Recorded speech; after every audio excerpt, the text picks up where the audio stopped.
Hinamon ni House Speaker Martin Romualdez na patunayan ni dating Presidente Rodrigo Duterte at Davao City Mayor Sebastian Duterte ang mga alegasyon laban sa Pangulo.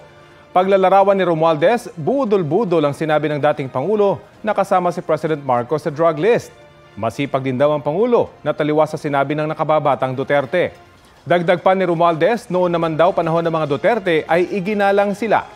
Kaya sana ay igalang din daw ang Presidente at ang kanyang pamilya. Wala pang pahayag ang kampo ng mga Duterte kaugnay sa sinabi ng House Speaker.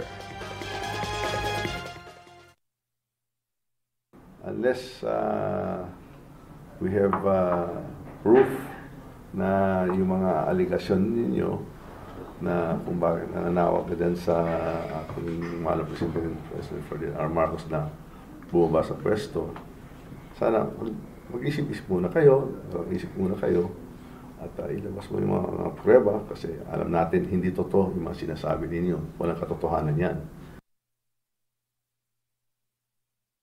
Kapuso, alamin ang maiinit na balita. Bisitahin at mag-subscribe sa GMA Integrated News sa YouTube. Sa mga kapuso abroad, samahan nyo kami sa GMA Pinoy TV at sa www.gmanews.tv.